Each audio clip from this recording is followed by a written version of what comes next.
രാമ ഹരേ രാമ രാമ രാമ ഹരേ ഹരേ ഹരേ കൃഷ്ണ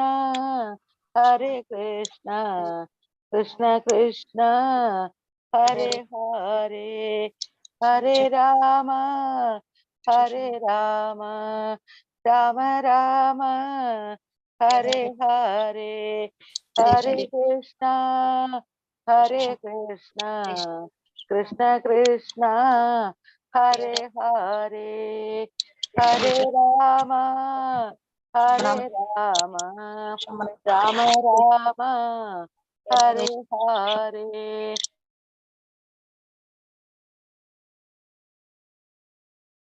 ഹരേ കൃഷ്ണ കൃഷ്ണ കൃഷ്ണ ഹരേ രാമ ഹരേ കൃഷ്ണ.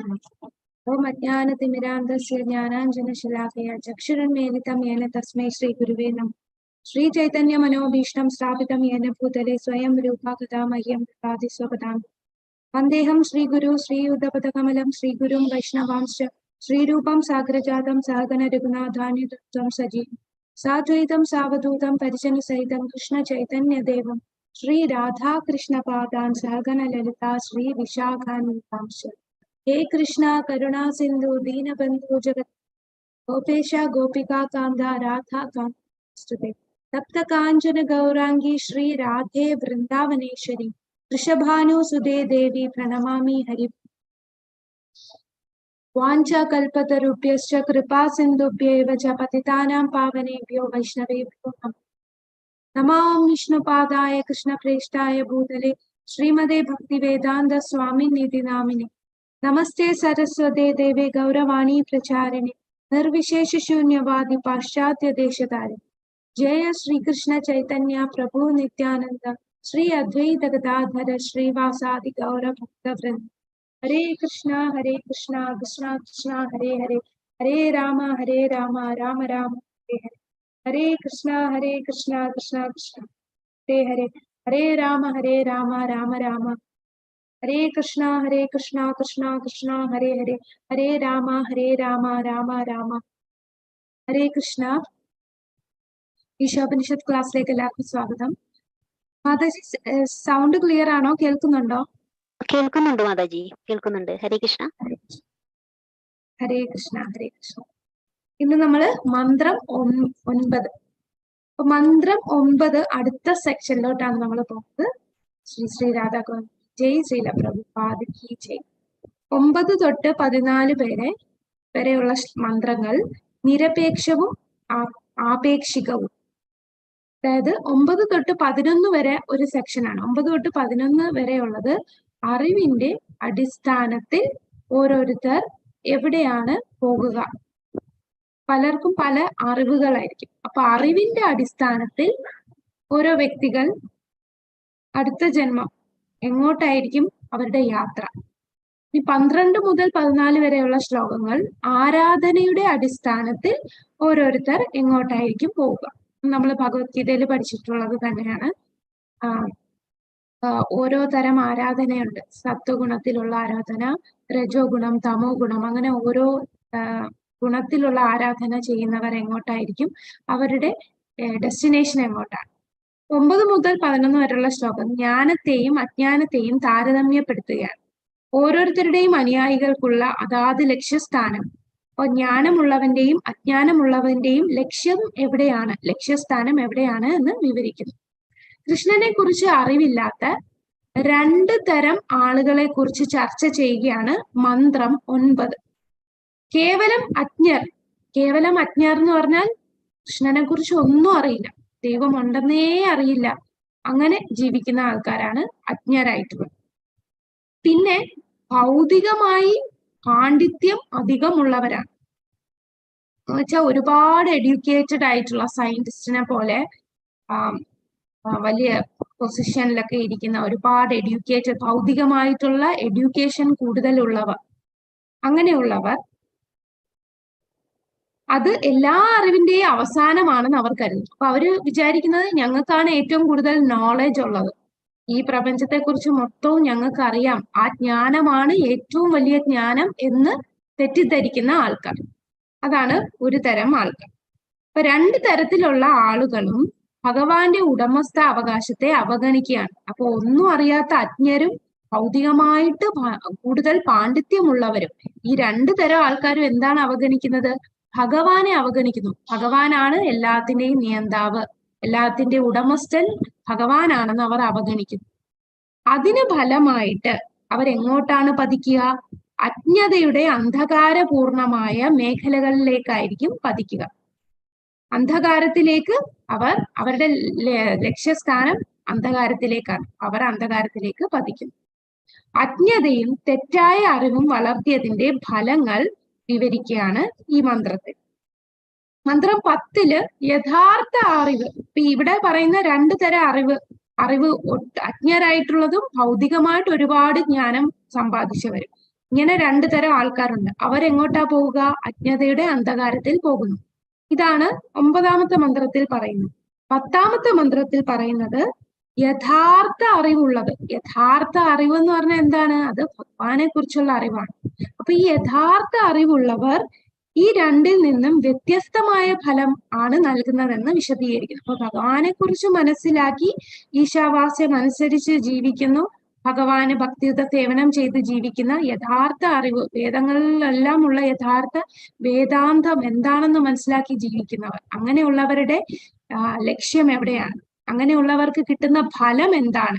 ഈ പറഞ്ഞ മന്ത്രം 9 പറഞ്ഞവർക്ക് കിട്ടുന്ന ഫലത്തിൽ നിന്ന് വ്യത്യസ്തമായ ഫലമാണ് 10ാമത്തെ മന്ത്രത്തിൽ പറയുന്ന ജ്ഞാനമുള്ളവർക്ക് കിട്ടുന്നത് എന്ന് 10ാമത്തെ മന്ത്രത്തിൽ പറയാം. അപ്പൊ യഥാർത്ഥ അറിവും മിഥ്യയായ അറിവും തമ്മിലുള്ള വിവേചന പ്രവർത്തനത്തിൽ ഒരു ധീരനിൽ നിന്ന് മാർഗനിർദ്ദേശം സ്വീകരിക്കേണ്ടതിന്റെ ആവശ്യകതയും ഊന്നിപ്പറയും. അപ്പോ നമ്മൾ ഈ ജ്ഞാനം എവിടെ നിന്നാണ് സ്വീകരിക്കേണ്ടത്? ധീരൻ ഉദ്ദേശിക്കുന്നത് യഥാർത്ഥ ഗുരുശിഷ്യ പരമ്പരയിൽ കൂടി വരുന്ന ആ ജ്ഞാനം ലഭിച്ച വ്യക്തിയാണ് ധീരൻ. ആ ധീരനിൽ നിന്നാണ് നമ്മൾ ആ യഥാർത്ഥമായിട്ടുള്ള ജ്ഞാനം സ്വീകരിക്കേണ്ടത്. അതിന്റെ ആവശ്യകത എന്തുകൊണ്ടാണ് എന്നെല്ലാം മന്ത്രം 10 വിശദീകരിക്കുന്നു.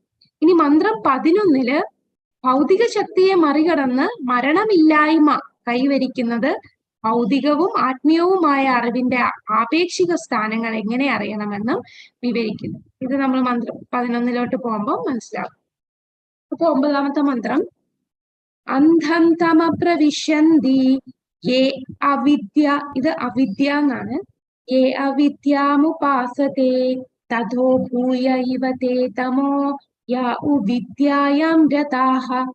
അന്ധം തമ പ്രവിശന്തി യേ അവിദ്യാമുപാസതേ തഥോ ഭൂയ ഇവ തേ തമോ യാ വിദ്യായാം രതാഃ. ഇവിടെ അവിദ്യയും പറഞ്ഞിട്ടുണ്ട്, വിദ്യയും പറഞ്ഞിട്ടുണ്ട്. അപ്പൊ വിദ്യ എന്ന് നമ്മൾ കേൾക്കുമ്പോൾ വിചാരിക്കും അജ്ഞാനം. പക്ഷെ ഇവിടെ പറയുന്ന വിദ്യ യഥാർത്ഥ ജ്ഞാനമല്ല, ഭൗതികമായിട്ട് കിട്ടുന്ന വിദ്യയെ കുറിച്ചാണ് ഈ പറയുന്ന വിദ്യ. ഇതെന്ന് പറഞ്ഞാൽ അവിദ്യ, അതായത് ആധ്യാത്മികമായിട്ട് ഒരു ജ്ഞാനവുമില്ല. ഇവിടെ വിദ്യ എന്ന് പറയുമ്പോൾ ആധ്യാത്മികമായിട്ടുള്ള ജ്ഞാനം ഉണ്ടെങ്കിലും അത് തെറ്റായ ജ്ഞാനമായിരിക്കും. തെറ്റായ ആത്മീയവാദികൾ അവരെല്ലാരും ഉദ്ദേശിക്കുന്നതാണ് ഈ വിദ്യ, യഥാർത്ഥ വിദ്യയല്ല. അതൊന്ന് നോട്ട് ചെയ്യുക. ഈ 9ാമത്തെ മന്ത്രത്തിലും 10ാമത്തെ മന്ത്രത്തിലും 11ാമത്തെ മന്ത്രം, ഈ 3 മന്ത്രത്തിലും അവിദ്യ വിദ്യ എന്ന വാക്കുകൾ വരുന്നുണ്ട്. അപ്പൊ അവിദ്യ എന്ന് പറയുമ്പോൾ എല്ലായിടത്തും ഒരേ പോലെയാണ്. എല്ലാരും ഇന്ദ്രിയ സംതൃപ്തി ഉദ്ദേശിച്ച് മാത്രം ജീവിക്കുന്നവരാണ് അവിദ്യയുള്ളത്. അവർക്ക് ആധ്യാത്മികമായിട്ട് ഒരു ജ്ഞാനവും ഇല്ലാത്തവരാണ് അവിദ്യ.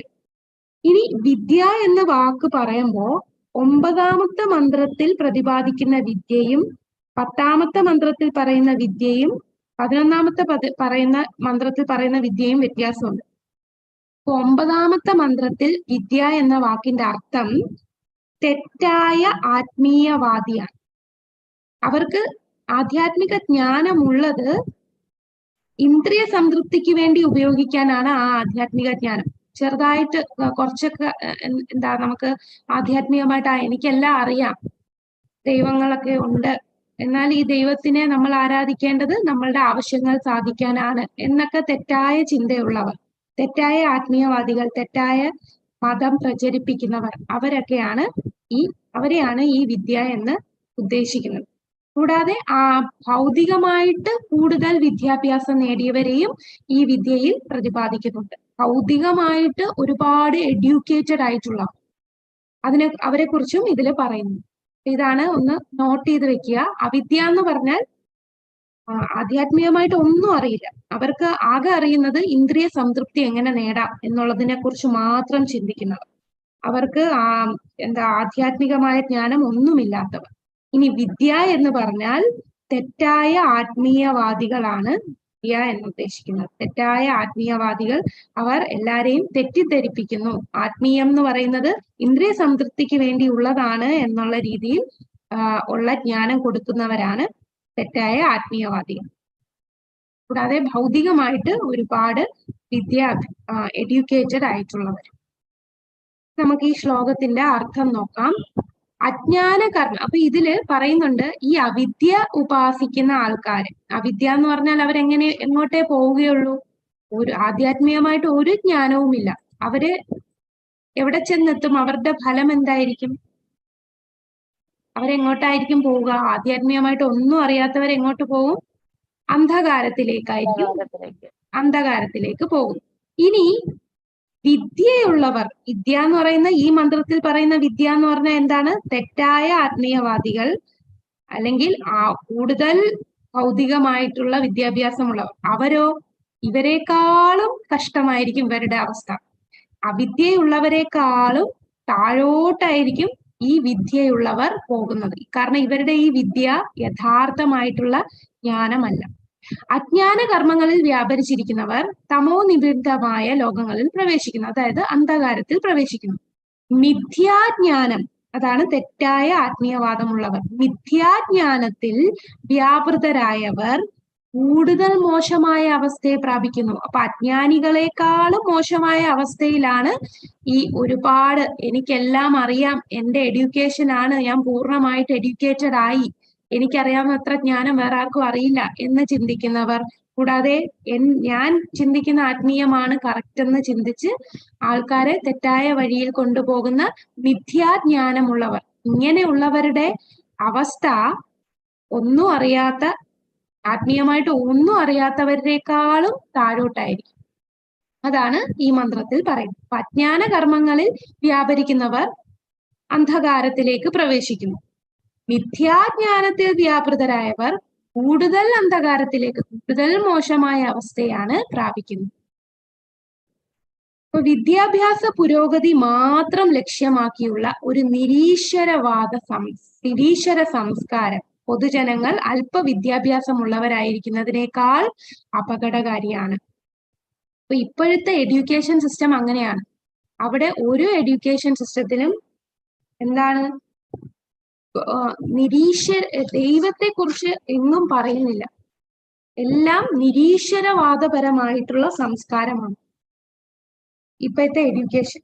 കൂടുതൽ പി എച്ച് ഡി എടുക്കുന്നവർ ഭയങ്കര ഹൈലി ഇന്റലക്ച്വൽ ആയിട്ടുള്ളവർ ആണെന്ന് പറയും. പക്ഷെ ഇത്രയും ഈ വിദ്യാഭ്യാസവും ഇത്രയും ബുദ്ധിയുള്ള ആൾക്കാർ എന്തെല്ലാം ചെയ്യുന്നു? അവരെല്ലാം മദ്യപിക്കുന്നുണ്ട്, സിഗരറ്റ് വലിക്കുന്നുണ്ട്. അവര് സമൂഹത്തിന് തന്നെ ഒരു ബാധ്യതയായിട്ട് തന്നെ വരുന്നുണ്ട്.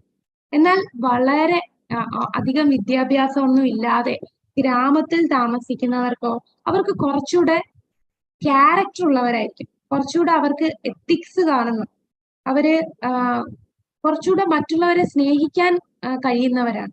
എന്നാൽ ഒരുപാട് എഡ്യൂക്കേഷൻ ഈ ഇന്റലക്ച്വൽ ആയിട്ട് വരുന്നവരുടെ പ്രശ്നം എന്താണ്? അവര് വിചാരിക്കും എല്ലാം നേടിയെന്ന്. പക്ഷെ ഓരോ സമയവും അവർ സമ്മർദ്ദത്തിലേക്കാണ്, അവർ ഉത്കണ്ഠയിൽ പോവുകയാണ്. ഒരുപാട് ആൻസൈറ്റിയാണ് ഇപ്പോഴത്തെ നമ്മുടെ കുട്ടികൾ. ഇപ്പോഴത്തെ ജനറേഷൻ കുട്ടികളിൽ എന്താണ്? എല്ലാവരും സോഷ്യൽ മീഡിയയിലാണ്. ഏത് സമയവും ഫോണിലും കമ്പ്യൂട്ടറിലും യൂട്യൂബിലും ഒക്കെ, യൂട്യൂബ്, ഫേസ്ബുക്ക്, ട്വിറ്റർ, അങ്ങനെ ഇൻസ്റ്റാഗ്രാമിൽ, ഇതിലാണ് ഫുൾ ടൈം. അപ്പൊ ഇങ്ങനെയുള്ളവർക്കോ ഒരുപാട് സമ്മർദ്ദവും ഉത്കണ്ഠയുമാണ്. അവരത് ദുരുപയോഗം ചെയ്യുകയും ചെയ്യുന്നുണ്ട്. ഇങ്ങനെയുള്ള സോഷ്യൽ മീഡിയാസ് എല്ലാം ദുരുപയോഗം ചെയ്യുന്നു. ഈ പറയുന്ന മെഷീൻസും ഒരുപാട് ടെക്നോളജി എല്ലാം കൂടുമ്പോൾ മനസ്സിനെ നിയന്ത്രിക്കാൻ പറ്റാത്ത അവസ്ഥയിലേക്കാണ് ഈ വിദ്യാഭ്യാസ പുരോഗതിയുള്ളവർ പൊയ്ക്കൊണ്ടിരിക്കുന്നത്. എന്നാൽ ഗ്രാമങ്ങളിലുള്ള അധികം ടെക്നോളജിക്കലി വിദ്യാഭ്യാസം ഇല്ലാത്തവരോ അവര് കുറച്ചുകൂടെ സമാധാനമായിട്ടുള്ള ഒരു ജീവിതമാണ്. അല്പ വിദ്യാഭ്യാസം ഉള്ളവരെക്കാൾ അപകടകരമാണ് കൂടുതൽ വിദ്യാഭ്യാസ പുരോഗതി ലക്ഷ്യമാക്കിയുള്ള നിരീശ്വരവാദ സംസ്കാരം. കാരണം അവരെ സംബന്ധിച്ച് ദൈവമില്ല, ദൈവം എന്നൊരു കൺസെപ്റ്റ് ഇല്ലാതെ ആ വിദ്യാഭ്യാസം സ്വീകരിക്കുന്നവരാണ്. ആ ഗോഡ്ലെസ് സൊസൈറ്റി എന്ന് പറയും, നിരീശ്വരവാദ സംസ്കാരമുള്ള ജനങ്ങൾ. അങ്ങനെയുള്ള ജനങ്ങളാണ് ഏറ്റവും അപകടകാരികൾ. ഭഗവത്ഗീത 7.15 പറയുന്നു. ആ ശ്ലോകം ആർക്കെങ്കിലും അറിയാമോ? 7.15 പറയുന്ന ശ്ലോകം. നമാം ദുഷ്കൃതേനോ മൂഢ പ്രപദ്യന്തേ നരാധമ മായ അപഹൃതജ്ഞാന ആസുരം ഭാവമാശ്രിത. ഹരി ഹരി ബോൽ. നമാം ദുഷ്കൃതിനോ മൂഢ. മൂഢന്മാരാണ്. മൂഢന്മാരെന്ന് പറഞ്ഞാൽ കഴുതയെ പോലുള്ളവരാണ്. കഴുതയെ പോലുള്ളവർ എന്ന് പറഞ്ഞാൽ അവര് വിചാരിക്കുന്നത് ഞാൻ ഒരുപാട് കഷ്ടപ്പെട്ടാൽ, കഴുത എങ്ങനെയാണ്, ഒരുപാട് ചുമന്നാലേ എനിക്ക് പുല്ല് കിട്ടൂ, എനിക്ക് ഫുഡ് കിട്ടൂ. പക്ഷെ ഒരുപാട് ചുമന്ന് കഷ്ടപ്പെടുകയൊന്നും വേണ്ട. ഇവിടെ ഇഷ്ടംപോലെ പുല്ല് അതിന് കഴിക്കാനുള്ളത് ഉണ്ട്, അത് കാണുന്നില്ല, പക്ഷെ കഷ്ടപ്പെടുകയാണ്. അപ്പോ ഇന്ദ്രിയ സംതൃപ്തി ലക്ഷ്യമാക്കിയുള്ള പ്രവർത്തനത്തിൽ മാത്രം വ്യാപിച്ചിരിക്കുന്ന ജനങ്ങൾ കഴുതയെ പോലെ മൂഢന്മാരാണ്. നരാധമന്മാർ. കഴുത വിഡ്ഢിത്തത്തിന്റെ പ്രതീകമാണ്. അറിവില്ലാത്ത സാധാരണ ഭൗതികവാദികൾ എല്ലാരും മൂഢന്മാരാണ്. ഒരു ലളിതമായിട്ടുള്ള വിഡ്ഢികളാണ്. അവര് ചിന്തിക്കുന്നത് ഞാൻ ഒരുപാട് കഷ്ടപ്പെട്ട് രാവും പകലും കഷ്ടപ്പെട്ടാലേ എനിക്ക് ഇന്ദ്രിയ സംതൃപ്തി ലഭിക്കുകയുള്ളൂ. എല്ലാരും എന്താണ് ലക്ഷ്യം? ഈ ജോലി ചെയ്യുന്നത് രാവിലെ 5 മണി തൊട്ട് രാത്രി 9 മണി വരെ ജോലി ചെയ്യുന്നവരുണ്ട്. എന്താണ് അവരുടെ ലക്ഷ്യം? പണം സമ്പാദിക്കുക. പണം സമ്പാദിച്ചാൽ എനിക്ക് കൂടുതൽ ഇന്ദ്രിയ സംതൃപ്തി കിട്ടും, എന്റെ കുടുംബത്തിനും എല്ലാവർക്കും അവർക്ക് ഇഷ്ടമുള്ള ആഹാരം കഴിക്കാനും അവർക്ക് കൂടുതൽ ഭൗതികമായിട്ട് ഒരുപാട് കാര്യങ്ങൾ കിട്ടാനും. അപ്പൊ ആ ഇന്ദ്രിയ സുഖ സംതൃപ്തി ലക്ഷ്യമാക്കിയാണ് ഇവരെല്ലാരും ഈ പ്രവർത്തിക്കുന്നത്. അവരെ എന്തായിട്ടാണ്? കഴുതയെ പോലെ മൂഢന്മാരാണ്. ഇനി ഇവിടെ ഉപമ പറയുന്നുണ്ട്. ഇവിടെ പറയുന്ന ഉപമ, ഒന്നാമത്തെ ഉപമ, മൂർഖൻ പാമ്പിന്റെ ഭണത്തിലെ രത്നം. മൂർഖൻ പാമ്പിന്റെ ഭണത്തിന്റെ രത്നം പോലെയാണ് ആര്? ഈശ്വര വിശ്വാസമില്ലാതെ പഠന പുരോഗതി കൈവരിക്കുന്നവർ, ഭൗതികമായിട്ട് ജ്ഞാനം കാരണം ദുരുപയോഗം ചെയ്യപ്പെടുന്നവർ. അവിടെ ഈശ്വര വിശ്വാസമില്ലാതെ ഭൗതികമായിട്ട് കൂടുതൽ ജ്ഞാനം ലഭിച്ചിട്ട് അത് ശരിക്കും അവര് ദുരുപയോഗം ചെയ്യുകയാണ് ചെയ്യുന്നത്.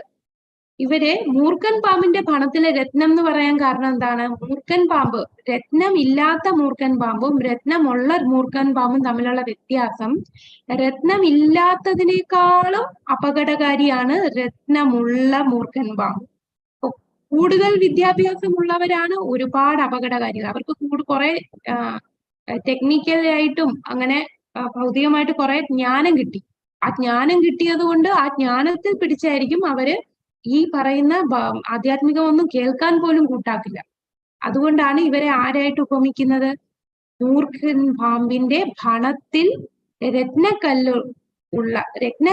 ഭണത്തിൽ രത്നക്കല്ലുള്ള മൂർഖൻ പാമ്പായിട്ടാണ് ഉപമിക്കുന്നത്. ആരെയാണ് ഉപമിക്കുന്നത്? ഈശ്വര വിശ്വാസം ഇല്ലാതെ പഠന പുരോഗതി, ഭൗതികമായിട്ടുള്ള ജ്ഞാനം കൈവരിക്കുന്നവർ. ഈശ്വര വിശ്വാസം ഇല്ലാത്തവർ എഡ്യൂക്കേറ്റഡ് ആകുമ്പോഴുള്ള കുഴപ്പമാണ് ഇത്. ഈശ്വരവിശ്വാസം ഇല്ലാതെ പഠന പുരോഗതി നേടുന്ന ഭൗതിക ജ്ഞാനം ലഭിക്കുന്ന ആൾക്കാരാണ്. അവരെയാണ് ആരായിട്ട് ഉപമിച്ചിരിക്കുന്നത്? മൂർഖൻ പാമ്പിന്റെ ഭണത്തിൽ രത്നമുള്ളത്.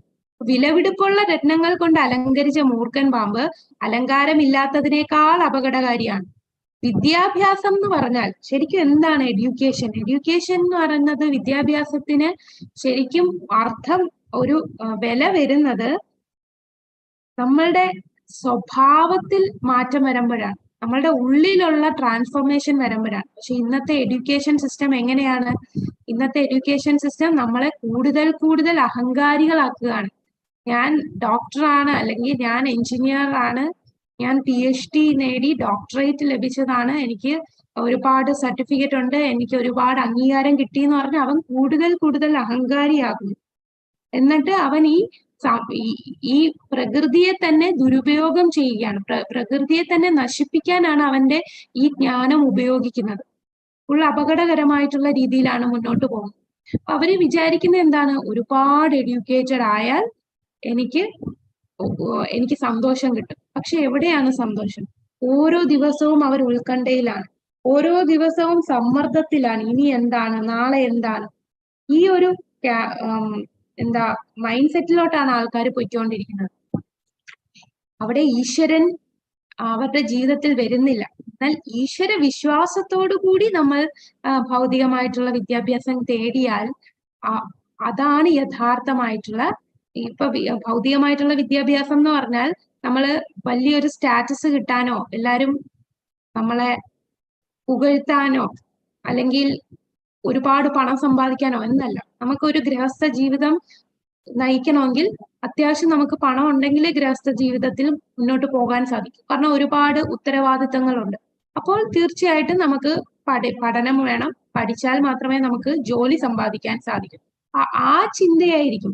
ലക്ഷ്യം ഭഗവാനായിരിക്കും. ഈശ്വര വിശ്വാസത്തോടുകൂടി പഠനത്തിൽ പുരോഗതി നേടുന്ന ഭൗതിക പഠനം ചെയ്യുമ്പോൾ, കാരണം അവർക്കറിയാം ഈ ഭൗതികമായിട്ടുള്ള ജ്ഞാനമൊന്നും നമ്മളെ എങ്ങോട്ടും നയിക്കുന്നില്ല. അതാണ് ഏറ്റവും വലിയ എഡ്യൂക്കേഷൻ. അവർ ചിന്തിക്കുന്നില്ല. അവർക്കറിയാം ഭഗവാനാണ് എല്ലാം. വേദങ്ങൾ പഠിക്കുന്നതെല്ലാം എന്താണ്? വേദങ്ങളുടെ ലക്ഷ്യം വേദേശ സർവേ രാഹമേവ വേദ്യം.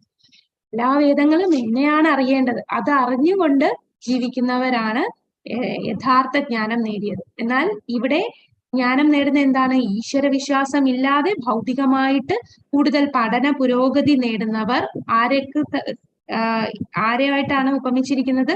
മൂർഖൻ പാമ്പിന്റെ പണത്തിൽ രത്നക്കല്ലുള്ള മൂർഖൻ പാമ്പുമായിട്ടാണ് ഉപമിച്ചിരിക്കുന്നത്. മറ്റേ ജ്ഞാനം കുറഞ്ഞുള്ളവരെക്കാളും അപകടകാരിയാണ് ഇങ്ങനെയുള്ളവർ. വിദ്യാഭ്യാസം ഈശ്വര കേന്ദ്രീകൃതമായിരിക്കണം. വിദ്യാഭ്യാസം ഈശ്വരനെ കേന്ദ്രീകരിച്ചാണെന്നുണ്ടെങ്കിലോ മൂർഖൻ പാമ്പ് ഇല്ലാതെ തന്നെ നമുക്ക് രത്നങ്ങൾ കിട്ടും. ആ ഏറ്റവും വലിയ രത്നം ഭഗവാനോടുള്ള ഭക്തി അവിടെ പാമ്പില്ലാതെ തന്നെ നമുക്ക് ലഭിക്കുകയാണ് ചെയ്യുന്നത്. അപ്പൊ ഇന്നത്തെ എഡ്യൂക്കേഷൻ സിസ്റ്റത്തില് സ്വഭാവം, കുട്ടികളുടെ സ്വഭാവം, അവർക്ക് എത്തിക്സ് ഇല്ല. നമുക്ക് തന്നെ മനസ്സിലാവും ഇന്നത്തെ ജനറേഷൻ കുട്ടികളുടെ സ്വഭാവവും പണ്ടുള്ളവരുടെ സ്വഭാവവും. ഇപ്പോ ഞാന് പഠിപ്പിക്കുന്നത് കൊണ്ട് എനിക്ക് നന്നായിട്ട് അറിയാം കുട്ടികളുടെ ക്യാരക്ടർ എന്താണെന്ന്. കോളേജിലുള്ള കുട്ടികളാണെങ്കിൽ തന്നെ അവർക്കെല്ലാം എന്റെ ജീവിതം അതിൽ ആരും ഇടപെടുന്നത് പോലും നമ്മൾ ടീച്ചേഴ്സ് എന്ന നിലയിൽ നമുക്ക് ഒന്നും പറയാൻ പോലും പറ്റില്ല. ഉടനെ അതിന് വേറെ വേറെ അർത്ഥങ്ങളാണ്. അങ്ങനെയുള്ള ഒരു ജനറേഷൻ കുട്ടികളാണ്. എല്ലാവർക്കും സ്വന്തം ഇന്ദ്രിയ സംതൃപ്തി മാത്രം ലക്ഷ്യമാക്കി പോയിക്കൊണ്ടിരിക്കുകയാണ്. എല്ലാവരും അപകടമായിട്ടുള്ള രീതിയിലാണ് പോകുന്നത്. പക്ഷെ അവർക്കത് മനസ്സിലാകുന്നില്ല. കാരണം സോഷ്യൽ മീഡിയയും നമ്മുടെ സമൂഹവും അവരെ സപ്പോർട്ട് ചെയ്യുന്നുണ്ട്. സമൂഹം പറയുന്ന എന്താണ്? അത് അവരുടെ ഇഷ്ടം. ഓരോരുത്തർക്കും ഓരോരുത്തരുടെ ഇഷ്ടമാണ്. അത് അതിന് ബാക്കിയുള്ളവർക്ക് എന്താണ് കുഴപ്പം? അവരെ നന്നാക്കാൻ പോയാല് നന്നാക്കാൻ പോകുന്നവരാണ് പ്രശ്നക്കാരാകുന്നത്. ആ ഒരു സമൂഹമാണ് ഇപ്പോൾ ഉള്ളത്. അപ്പൊ ആ വിദ്യാഭ്യാസം എല്ലാം അപകടകരമാണ്.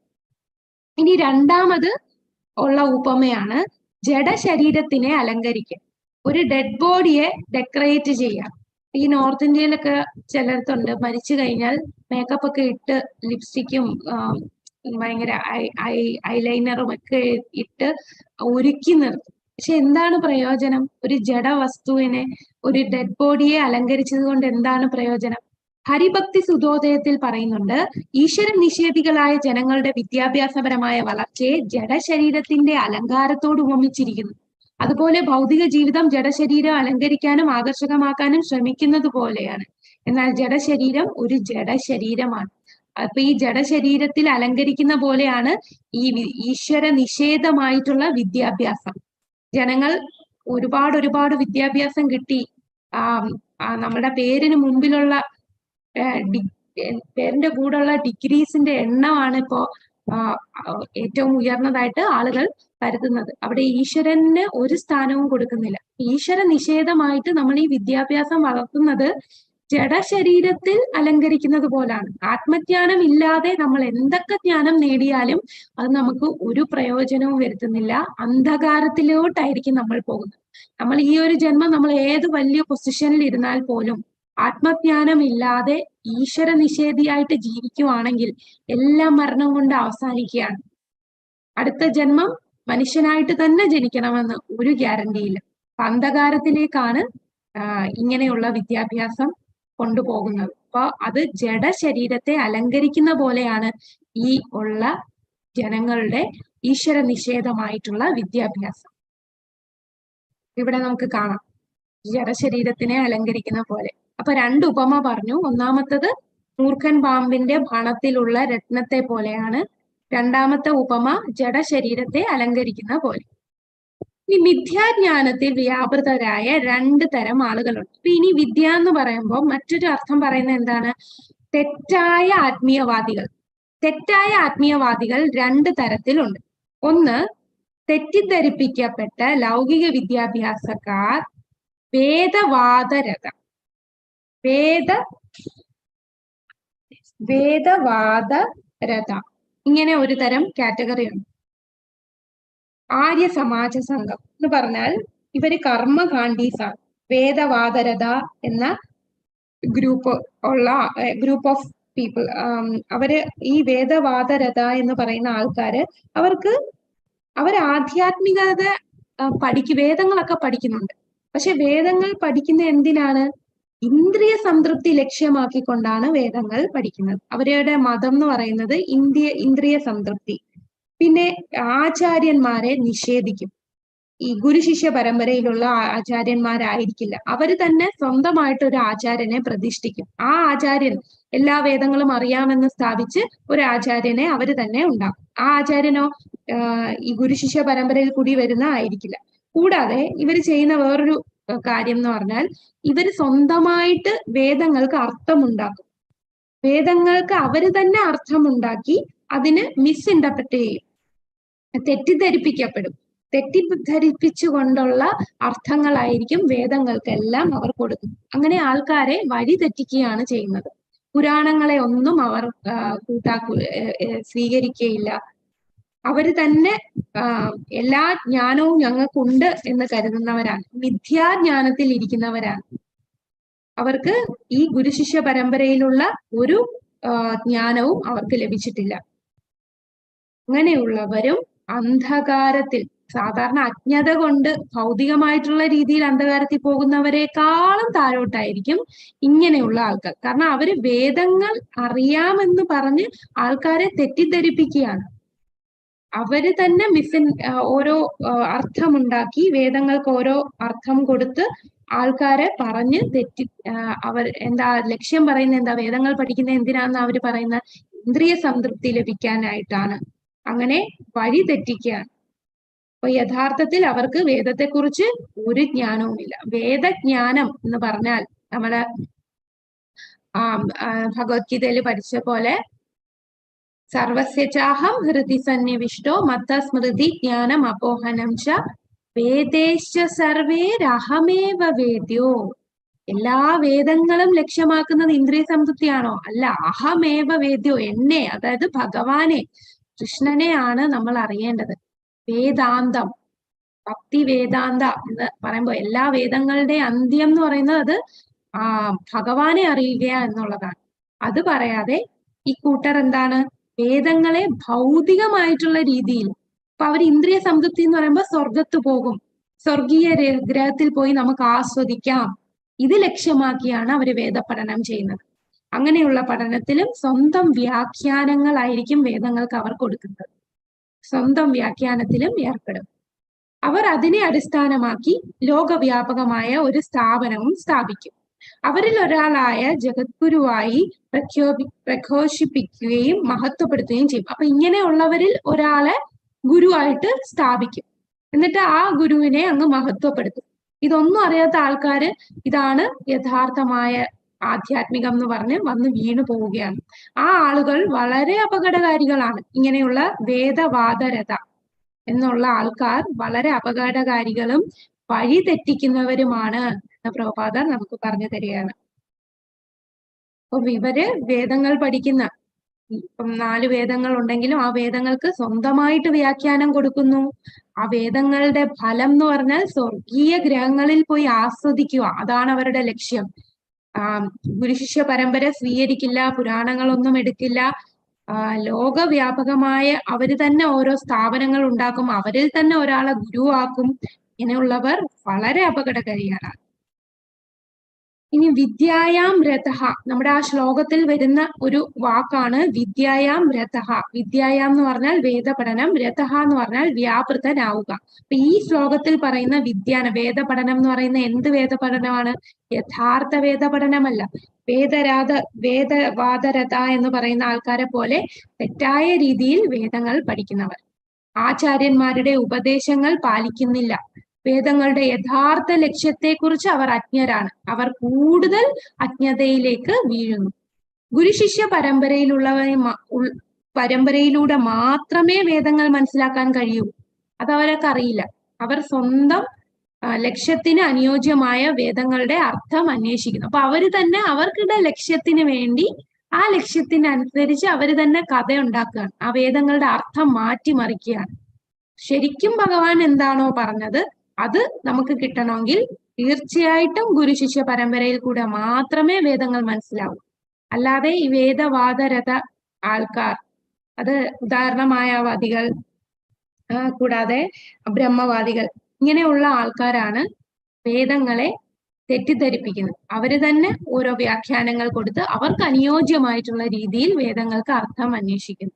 അവർ വേദ സാഹിത്യത്തിൽ വളരെ പാണ്ഡിത്യമുള്ളവരായി സ്വയം അവതരിപ്പിക്കുന്നു. അപ്പൊ ഇവരുടെ വാക്കുകളൊക്കെ കേട്ടാ ഒന്നും അറിയാത്ത ആൾക്കാരാണെങ്കിൽ വീണുപോകും. ഒരു വിചാരിക്കോ എത്ര ജ്ഞാനമാണ് വേദങ്ങളെ കുറിച്ച് എന്ന് തോന്നും. വളരെ പാണ്ഡിത്യമുള്ളവരാന്ന് സ്വയം അവര് പറയും. പക്ഷേ ഇവർക്ക് എന്താണ് അറിയാത്തത്? എന്താണ് വേദങ്ങളുടെ ഉദ്ദേശ്യം? അത് പൂർണ്ണമായി വ്യതിചലിക്കുകയാണ്. ലക്ഷ്യത്തിൽ നിന്ന്, ലക്ഷ്യം ഭഗവാനാണ്, വേദങ്ങളുടെ ലക്ഷ്യം ഭഗവാനെ അറിയുക. അതിൽ നിന്ന് വ്യതിചലിച്ച് ഇന്ദ്രിയ സംതൃപ്തിക്ക് വേണ്ടിയാണ് പോകുന്നത്. സ്വർഗത്തിൽ പോയി ആസ്വദിക്കുക, ഇതൊക്കെയായിരിക്കും അവരുടെ ലക്ഷ്യം. ഇനി രണ്ടാമത്തെ തരം ആൾക്കാരാണ് മായാ അപഹൃത ജ്ഞാനം. അപ്പൊ നേരത്തെ മാതാജി പറഞ്ഞ ആ ശ്ലോകത്തിൽ വരുന്നുണ്ട്, നമാം ദുഷ്കൃതിനോ മൂഢ പ്രപദ്യന്തേ നരാധമ മായാ അപഹൃത ജ്ഞാന. അതായത് അവ്യക്തിവാദികൾ, അതിൽ വരുന്നതാണ് അവ്യക്തിത്വവാദികൾ. മായ കൊണ്ട് അവരുടെ ജ്ഞാനത്തെ അപഹരിച്ചിരിക്കുകയാണ്. അപ്പൊ അങ്ങനെയുള്ളവർ എന്താ ചിന്തിക്കുന്നത്? മായാവാദികൾ, അവ്യക്തവാദികളൊക്കെയാണ് മായാ അപഹൃത ജ്ഞാനമുള്ളവർ. അവർ ചിന്തിക്കുന്ന എന്താണ്? നമ്മൾ തന്നെയാണ് ദൈവം, നമ്മൾ ഓരോരുത്തരും ദൈവമാണ്. കൃഷ്ണൻ, രാമൻ എന്നൊക്കെ പറയുന്നത് ഇല്യൂഷൻ ആണ്. ദൈവത്തിന് രൂപമില്ല, അവ്യക്തിത്വം, രൂപമില്ല എന്ന് ചിന്തിക്കുന്നവരാണ് അടുത്ത കാറ്റഗറി ആൾക്കാർ. എന്നാൽ ഈശ്വരൻ എങ്ങനെയാണ് മായയിൽ കുടുങ്ങിയതെന്ന് വിശദീകരിക്കാൻ അവർക്ക് കഴിയില്ല. അത് അവന്റെ ലീലയാണെന്ന് അവർ പറയും. പക്ഷേ അവരുടെ ഇന്ദ്രിയങ്ങളെ പോലും നിയന്ത്രിക്കാൻ കഴിയുന്നില്ല. ഈ പറയുന്ന മായാവാദികൾ, ബ്രഹ്മവാദികൾ, ഇങ്ങനെയുള്ളവർക്ക് അവരുടെ ഇന്ദ്രിയങ്ങൾ തന്നെ നിയന്ത്രിക്കാൻ കഴിയുന്നില്ല. അപ്പൊ ഇവരുടെ അടുത്ത് നമുക്ക് ചോദിക്കാം, എങ്ങനെയാണ് ഭഗവാൻ, ഈശ്വരൻ മായയിൽ കുടുങ്ങുന്നത് എങ്ങനെയാണ്? അവര് പറയുന്നത്, അവരുടെ ഫിലോസഫി അനുസരിച്ച് ദൈവത്തിന് രൂപമില്ല. അപ്പൊ ഈ രാമനായിട്ടും കൃഷ്ണനായിട്ടും വന്നതൊക്കെയോ അത് മായയിൽ കുടുങ്ങി വന്ന ഒരു രൂപമാണ്, അത് ഇല്യൂഷൻ ആണ് എന്നാണ് അവരുടെ വാദം. അതെങ്ങനെയാണ് ഭഗവാൻ മായയിൽ കുടുങ്ങുന്നത്? ഭഗവാൻ മായയ്ക്ക് അതീതമല്ലേ എന്ന് നമ്മൾ അവരോട് ചോദിച്ചാൽ അവർക്ക് അതിന് കറക്റ്റ് വിശദീകരണമില്ല. അവർ പറയുന്നത് അതൊക്കെ ലീലയാണ് എന്ന് പറയും. അപ്പൊ ഈശ്വരനെ അദ്ദേഹത്തിന്റെ സ്വന്തം ബഹിരംഗ ശക്തിയായ മായയാൽ കുടുക്കാനാവില്ലെന്ന് അവരുടെ സ്വന്തം വിഡ്ഢിത്തത്താൽ തിരിച്ചറിയാൻ അവർക്ക് കഴിയുന്നില്ല. ഒരിക്കലും ഭഗവാൻ മായയ്ക്ക് അതീതനാണ്, ത്രിഗുണങ്ങൾക്ക് അതീതനാണ്. അദ്ദേഹത്തിൽ നിന്നാണ് ഈ മായ ഉണ്ടായത്, ബഹിരംഗ ശക്തി. അപ്പൊ ആ ശക്തിക്ക് ഒരിക്കലും ശക്തിമാനെ പിടിച്ചടക്കാൻ സാധിക്കില്ല. അത് അവർക്ക് അറിയില്ല. അതാണ് അവർക്ക്, അതുകൊണ്ട് അവരുടെ ബുദ്ധി ഈ മായ കൊണ്ട് മൂടപ്പെട്ടിരിക്കുകയാണ്. അവരടുത്ത് എത്ര പറഞ്ഞാലും അവരുടേതായിട്ടുള്ള ഫിലോസഫി പറഞ്ഞ് ദൈവത്തിന് രൂപമില്ല എന്ന് സിദ്ധാന്തം അവരങ്ങ് സ്ഥാപിക്കും. കാരണം അവരുടെ ജ്ഞാനം എന്തായി? മായ മൂടപ്പെട്ടിരിക്കുകയാണ്. അവർക്ക് ഒരിക്കലും ഭഗവാനെ മനസ്സിലാകില്ല. ഇപ്പൊ ഒരു മായാവാദി ഒരു സ്റ്റേജിൽ വന്നിട്ട് പറയും, ഞാൻ ഇവിടെ വന്നിരിക്കുന്നത് നിങ്ങളോട് പറയാനുള്ളത്, ഞാൻ ദൈവമല്ല, ഇവിടെ ദൈവമേ ഇല്ല, പക്ഷേ നിങ്ങൾ ഓരോരുത്തരും ദൈവമാണ്. നിങ്ങൾ ഓരോരുത്തരുമാണ് ദൈവം എന്ന് പറയുന്നു. അപ്പൊ ഇങ്ങനെയുള്ള ഫിലോസഫി പറയുന്ന വേദങ്ങളെ കുറിച്ച് പാണ്ഡിത്യമുണ്ടെന്ന് കാണിച്ച് ആൾക്കാരെ വഴിതെറ്റിക്കുന്നത് ഇതെല്ലാം മായാവാദികളാണ്. അപ്പൊ ഈ അവ്യക്തിവാദികൾ എന്ന് പറയുമ്പോൾ 2 ടൈപ്പ് ഉണ്ട്. ഒന്ന് മായാവാദി, ഒന്ന് ബ്രഹ്മവാദി. ഇത് തമ്മിലുള്ള വ്യത്യാസം അറിയാമോ? മായാവാദിയും ബ്രഹ്മവാദിയും തമ്മിലുള്ള വ്യത്യാസം. ഹരേ കൃഷ്ണ. രണ്ടുപേരും അവ്യക്തിഗതവാദികളാണ്. അതായത് രണ്ടുപേരുടെയും ഫിലോസഫിയില് ദൈവത്തിന് രൂപമില്ല, ബ്രഹ്മജ്യോതിയാണ്, ഒരു പ്രകാശമായിട്ടാണ് അവർ കരുതുന്നത്. എന്നാൽ ഇവര് തമ്മിലുള്ള വ്യത്യാസം എന്താണ്?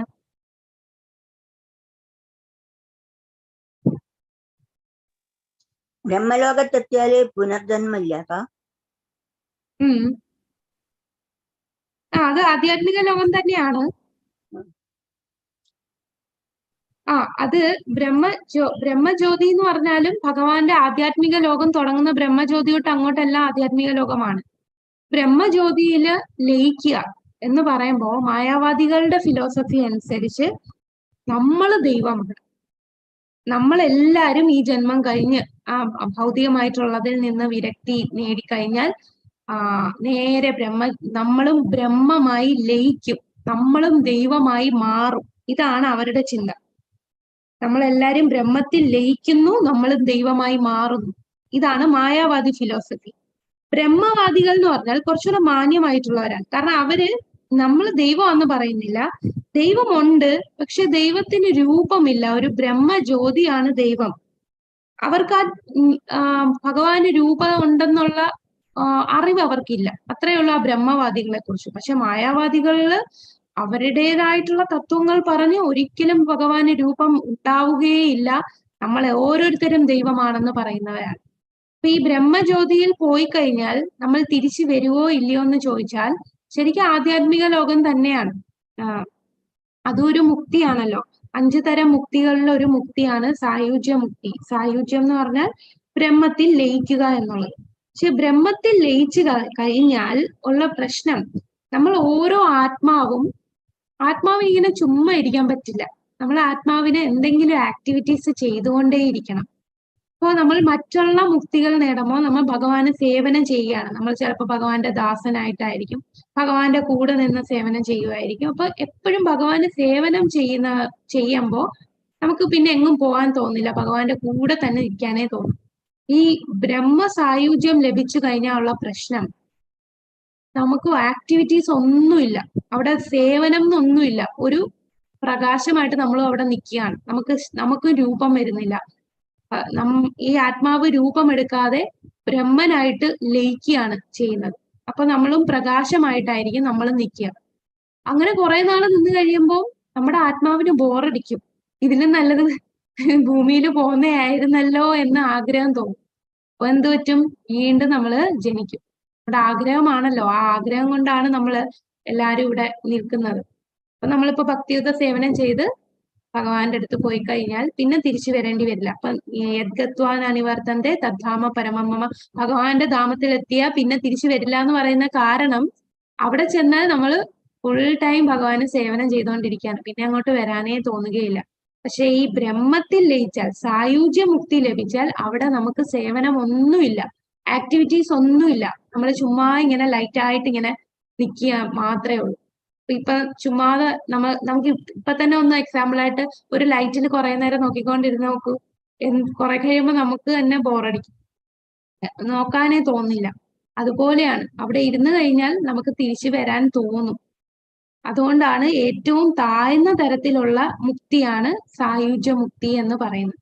ഈ മായാവാദികൾ അവര് ബ്രഹ്മനിൽ ലയിച്ച് നമ്മൾ ദൈവമായി മാറുന്നു എന്ന് ചിന്തിക്കുന്നവരാണ്. കാരണം അവർക്ക് അവിടെ ഒരു ചെറിയ അഹങ്കാരം വരുന്നുണ്ട്. ഞാൻ ദൈവമാണ്, ഞാനും ദൈവമാകും. നമുക്ക് ഒരിക്കലും ദൈവമാകാൻ സാധിക്കില്ല. ഭഗവാൻ വേറെ, നമ്മൾ വേറെ. ഭഗവാൻ ഭഗവാനാണ്, നമ്മൾ ആരാണ്?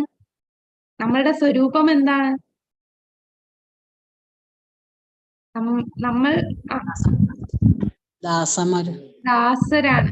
ദിവ്യരെ സ്വരൂപഹൈ കൃഷ്ണരെ നിത്യദാസ, കൃഷ്ണന്റെ നിത്യദാസന്മാരാണ് നമ്മൾ. ആ ജ്ഞാനമില്ല മായാവാദികൾക്ക്. ബ്രഹ്മവാദികൾക്ക് ഇങ്ങനെയുള്ള അറിവുകളൊന്നുമില്ല. പക്ഷെ ദൈവമുണ്ട്, നമ്മൾ ദൈവമായിട്ട് അവർ കരുതുന്നില്ല. പക്ഷെ അവരെ സംബന്ധിച്ച് ദൈവം എന്ന് പറഞ്ഞാൽ ബ്രഹ്മൻ മാത്രമേ ഉള്ളൂ. എന്നാൽ ബ്രഹ്മന്റെ മുകളിൽ പരമാത്മാവ് ഉണ്ടെന്നും അതിന് മുകളിൽ ഭഗവാൻ ഉണ്ടെന്നും ഭഗവാന് രൂപമുണ്ടെന്നും ഉള്ള അറിവ് അവർക്ക് ഇല്ല. ഇപ്പോ ഉദാഹരണം, നമ്മുടെ സനത് കുമാരന്മാര്, ആ 4 കുമാരന്മാരെ സംബന്ധിച്ച് അവരുടെ ദൈവം ബ്രഹ്മനായിരുന്നു. പിന്നീടാണ് അവര് അപ്പൊ ബ്രഹ്മവാദികളായിട്ടുള്ള സനത് കുമാരന്മാർ ആരായി മാറി? അവർ മനസ്സിലാക്കി ഭഗവാന് രൂപമുണ്ടെന്ന്. ആ ഭഗവാന്റെ കാലിലെ തുളസി ദളത്തിന്റെ ആ ഗന്ധമേറ്റാണ് ഭഗവാനിൽ ആകർഷനായിട്ട് ഭഗവാൻ ഉണ്ടെന്ന് മനസ്സിലായത്. അപ്പൊ ബ്രഹ്മവാദികളെക്കാളും ഡേഞ്ചറസ് ആണ് മായാവാദികൾ. മായാവാദികളെ സംബന്ധിച്ച് കൃഷ്ണൻ, രാമൻ എന്നൊക്കെ പറയുന്ന മായയായിട്ടാണ് കാണുന്നത്. മായയ്ക്ക് അടിമപ്പെട്ടതായി കുടുങ്ങിക്കിടക്കുന്നതാണ് ഈശ്വരൻ എന്നാണ് അവരുടെ കൺസെപ്റ്റ്. ഇതാണ് ഈ ശ്ലോകത്തില് 2 തരം. എന്താണ് ഈ 2 തരം ആൾക്കാരെ പറയുന്നത്? ഇവർ മിഥ്യാജ്ഞാനത്തിലുള്ളവരാണ്. അവര് വേദജ്ഞാനമുണ്ട്, പക്ഷെ മിഥ്യയായിട്ടുള്ള ജ്ഞാനം. ആരൊക്കെയാണ് 2 തരം ആൾക്കാര്? വേദവാദരത, രണ്ടാമത്തത് മായാ അപഹൃത ജ്ഞാനമുള്ളവർ. മായയാ അപഹൃത ജ്ഞാനമുള്ളവരും വേദവാദരഥം.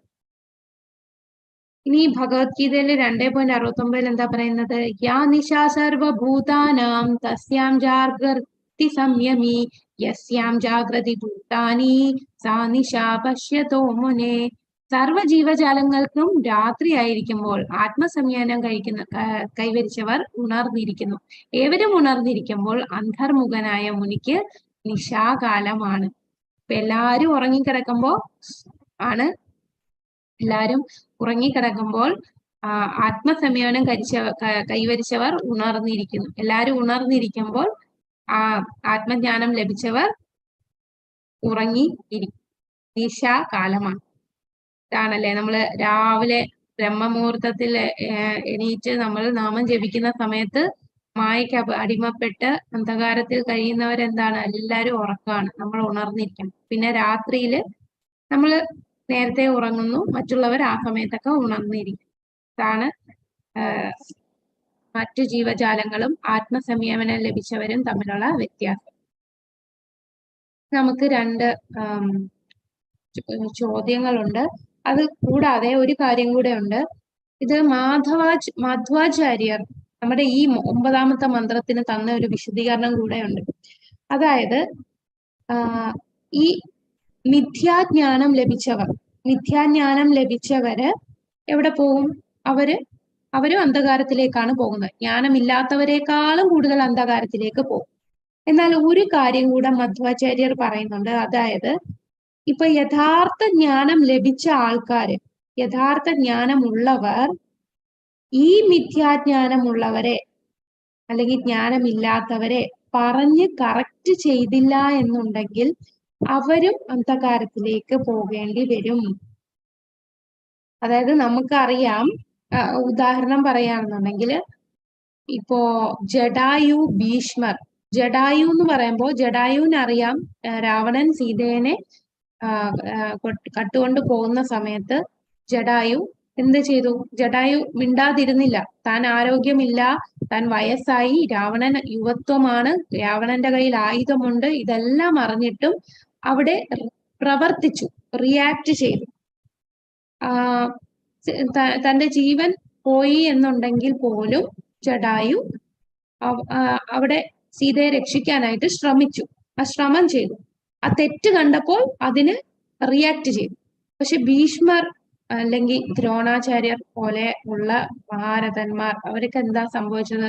അവിടെ ദ്രൗപദി വസ്ത്രാക്ഷേപ സമയത്ത് ഒരു വാക്കുപോലും എതിർത്ത് സംസാരിച്ചില്ല. പക്ഷെ വിതുരർ എന്ത് ചെയ്തു? വിതുരർ അവിടുന്ന് ഇറങ്ങിപ്പോയി.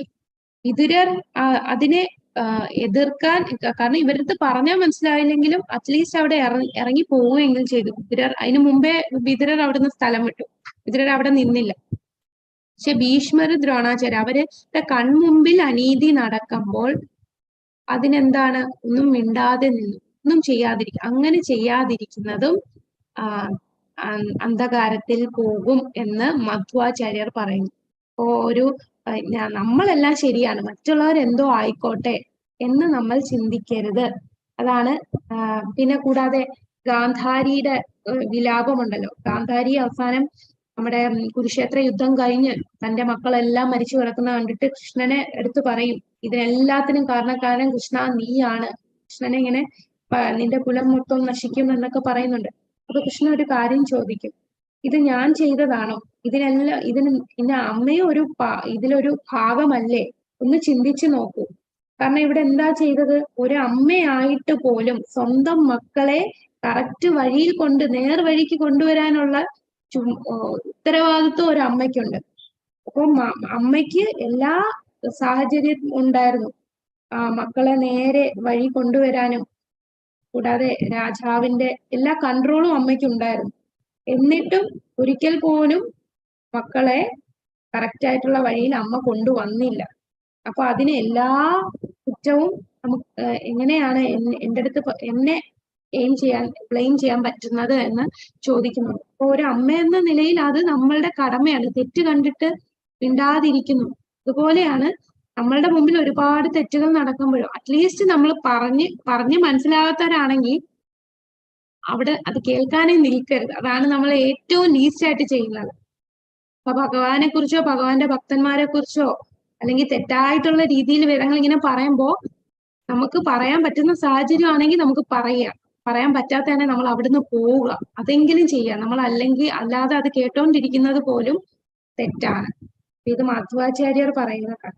നമ്മൾ ആരെയും കംപ്ലൈന്റ് ഇതില് വേറൊരു സ്റ്റേറ്റ്മെന്റ് എയിൻസ്റ്റൈൻ പറയുന്നുണ്ട്, evil is spread by silence of good people. അപ്പൊ ഈ തെറ്റുകൾ പ്രചരിപ്പിക്കുന്നത് ഇതുപോലെ ആസുര സ്വഭാവമുള്ള ആൾക്കാർ മാത്രമല്ല, നല്ല സ്വഭാവമുള്ളവർ മിണ്ടാതിരിക്കുകയും കൂടെ ചെയ്യുന്നുണ്ടാവും. ഈ നല്ല നല്ല കാര്യങ്ങൾ അറിയാവുന്നവര് എന്തുകൊണ്ട് മറ്റുള്ളവർക്ക് പറഞ്ഞു കൊടുത്തൂടാ? നമുക്കെല്ലാം അറിയാം, മറ്റുള്ളവരെന്തോ ആവട്ടെ, നമുക്ക് മിണ്ടാതെ ഇരിക്കാം. അങ്ങനെയല്ല നമ്മൾ ചെയ്യേണ്ടത്. അപ്പൊ അത് എങ്ങനെയായിരിക്കും നമുക്ക് കൂടുതൽ ആൾക്കാരിൽ ഇത് എത്തിക്കാൻ സാധിക്കാം? നമുക്ക് ഒരുപാട് എല്ലാവർക്കും കൃഷ്ണാബോധം പകർന്നെടുക്കാൻ ശ്രമിക്കുക. നമ്മൾ പറഞ്ഞു കൊടുക്കുക, നാമം ജപിപ്പിക്കുക, നമ്മൾ ഇതുപോലെ ഭഗവത്ഗീത, ശ്രീമദ് ഭാഗവതം പുസ്തകം നമുക്ക് ഡൊണേറ്റ് ചെയ്യാം. കൂടാതെ അവരെ കൊണ്ട് വാങ്ങിപ്പിക്കാം, വായിക്കാം, നമുക്കറിയാവുന്ന ജ്ഞാനം കൊടുക്കാം. അതേപോലെ ഇസ്കോൺ ഈ രാധാ ഗോവിന്ദ ടെമ്പിൾ നടത്തുന്ന എല്ലാ മാസവും ഉണ്ട് 18 days ഭഗവത്ഗീത ക്ലാസ്. ഈ ക്ലാസ്സുകളുടെ ലിങ്ക് കൊടുത്ത് അവരെ ജോയിൻ ചെയ്യിപ്പിക്കുക. പിന്നെ ഏറ്റവും എളുപ്പം എന്താണ്? പ്രസാദം കൊടുക്കുക. അത് അവര് പോലും അറിയില്ല. ഇതിലൊക്കെ മടിയാണെങ്കിൽ പ്രസാദം കൊടുക്കുമ്പോൾ തന്നെ അവര് പയ്യെ ആ പ്രസാദത്തിന്റെ എഫക്റ്റ് കാരണം ഗ്രാജുവലായിട്ട് അവർ മാറും. ഇതിൽ എന്തെങ്കിലും അവർക്കൊരു താല്പര്യം വരും. അപ്പൊ അങ്ങനെ കൂടുതൽ പേരിൽ നമ്മൾ പ്രചരിപ്പിക്കുക. നമ്മൾ പ്രചരിപ്പിക്കാതെ നമ്മൾ സ്വന്തമായിട്ട് എന്റെ സാധനം നന്നായാൽ മതി എന്ന് പറഞ്ഞ് നമ്മളൊരു സെൽഫിഷ് മൈൻഡിൽ നമ്മൾ ഇരിക്കാൻ പാടില്ല. ബാക്കിയുള്ളവർക്കും ഇത് പകർന്നു കൊടുത്ത് അവരെയും ഇതിലേക്ക് കൊണ്ടുവരാൻ ശ്രമിക്കുക. ഹരേ കൃഷ്ണ. അപ്പൊ ആദ്യത്തെ ചോദ്യം നമുക്ക് നോക്കാം. മിഥ്യാജ്ഞാനത്തിൽ ഏർപ്പെട്ടിരിക്കുന്ന മനുഷ്യരെ വിവരിക്കാൻ മന്ത്രം 9 ഉപയോഗിച്ചിരിക്കുന്ന ഉപമകൾ 2 ഉപമ പറഞ്ഞു. ഏതൊക്കെയായിരുന്നു ആ ഉപമ? ഒന്ന് മൂർഖൻ പാമ്പിന്റെ രത്നം വെച്ചിട്ടുള്ളത്, രണ്ടാമത്തത് നമ്മുടെ ശരീരത്തെ അലങ്കരിക്കുന്നത് പോലെ. ഹരിപോലെ മൂർഖൻ പാമ്പിനെ ഭണത്തിൽ രത്നക്കല്ല് വെച്ചിരിക്കുന്നത്, പിന്നെ ഡെഡ് ബോഡിയെ അലങ്കരിക്കുന്നത്. ഹരേ കൃഷ്ണ. ഇനി എന്തുകൊണ്ടാണ് നിരീശ്വര സംസ്കാരം അപകടകരമാണെന്ന് പറയുന്നത്? അതായത് ഈ നിരീശ്വര സംസ്കാരം എന്ന് ഉദ്ദേശിക്കുന്നത് ഈശ്വരരഹിതമായിട്ടുള്ള വിദ്യാഭ്യാസം, ഈശ്വരരഹിതമായിട്ടുള്ള ഭൗതിക ജ്ഞാനം അപകടകരമാണ് എന്ന് എന്തുകൊണ്ട് പറയുന്നു? അതൊരു ഡിസ്കഷൻ ആയിട്ട് നമുക്ക് പറയാവുന്നതാണ്. ഒരുപാട് കാര്യങ്ങൾ പറയാം. ഇപ്പൊ തന്നെ നമുക്ക് നോക്കാം. ഭൗതിക ജ്ഞാനം ഒരുപാട് കൂടുതൽ. ഇപ്പോ പണ്ടത്തുള്ള ആൾക്കാരെ ഇപ്പോഴത്തെ ആൾക്കാരെ നോക്കുമ്പോൾ സോഷ്യൽ മീഡിയ എന്ന് പറയുന്നത് തന്നെ, ഇപ്പോഴത്തെ കുട്ടികള് ജനിക്കുന്ന തന്നെ സോഷ്യൽ മീഡിയയിൽ കൂടെ ജനിക്കുകയാണ്. അവര് ഒരു വയസ്സാവണ്ട, അതിന് മുമ്പ് തന്നെ ഫേസ്ബുക്ക് ഇതെല്ലാം വരുന്നുണ്ട്, യൂട്യൂബ് ഒക്കെ വരുന്നുണ്ട്. അപ്പൊ ആ ഒരു സംസ്കാരവും ഇതൊന്നും അറിയാത്തവരും തമ്മിലുള്ള വ്യത്യാസം എന്താണ്? ഈ കൂടുതൽ സോഷ്യൽ മീഡിയയിൽ വരുമ്പോ അത് ദുരുപയോഗം ചെയ്യുന്നുണ്ട്. ഒരുപാട് കേസസ് നമുക്ക് ന്യൂസിലൊക്കെ കാണാല്ലേ, പത്രത്തിലൊക്കെ വരുന്നുണ്ട്.